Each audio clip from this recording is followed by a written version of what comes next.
माननीय बाचस्पति महोदया, ए गृहर पूर्वतन सदस्य स्वर्गत हेमेन्द्र प्रसाद महापात्र और स्वर्गत कृष्णचंद्र मल्लिक इतिमध्य परलोक हो जाइछि। ओडिशा पुलिस पूर्वतन कनेस्टेबल स्वर्गत सरोज कुमार प्रधान कर्तव्यरत बेड़े देशपाई प्राण बलि देइछन्ति।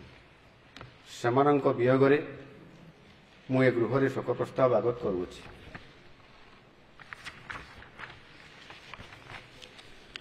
स्वर्गत हेमेन्द्र प्रसाद महापात्र 2/1/1934 तारीख में सुंदरगढ़ जिलार कुढ़ई ठारे जन्मग्रहण करथिले। से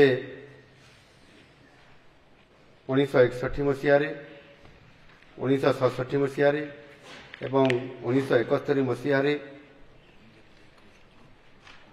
बणाई विधानसभा निर्वाचन मंडल 3 थर विधानसभा को निर्वाचित हो आसते। से जड़े निष्ठभाषी मेलापी परोपकारी और लोकप्रिय व्यक्ति थिले एवं समाजर दलित और निष्पेषित वर्गों उन्नति पाई सबुबले प्रयासरत थिले। एही वर्षा नेतांकर 15/10/2025 तारीख दिन 92 वर्ष बयस परलोक होइछि।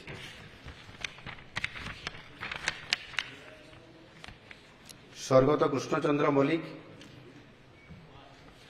28/11/1936 तारीख दिन जगतसिंहपुर जिलार मानपुर कुंजबाग ठारे जन्मग्रहण करथिले।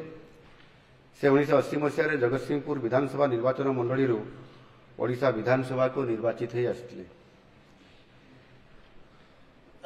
से विधायक भाव निर्वाचित हेबा पूर्व केंद्र सरकारी कर्मचारी थिले। स्वर्गत मल्लिक तांकर निर्वाचन मंडलीर गरीब और दलित श्रेणी लोक शिक्षार उन्नति निमंते विभिन्न शिक्षानुष्ठान सहित जड़ित थिले और सेमानकर सामाजिक विकास करने सह समाज विभिन्न कुसंस्कार दूर करने सदा सर्वदा चेष्टित थिले। यही वर्षा नेतांकर गत 3/10/2025 तारीख दिन 89 वर्ष बयस परलोक होइछि। स्वर्गत सरोज कुमार प्रधान ओडिशा पुलिस पूर्वतन कनेस्टेबल 39 कर्तव्यरत बेले आम देशपाई प्राण बलि देइछन्ति। से आम समस्त पाखरे चिरस्मरणीय हो रहिबे। माननीय बाचस्पति महोदया, मु दिवंगत मानक आत्मार सद्गति कामना करुअछि। आपनक जरिया सेमानकर शोकसंतप्त परिवार वर्ग को यही गृहर समवेदना जणाइदेवा निमंते मु आपनको अनुरोध करुअछि। धन्यवाद।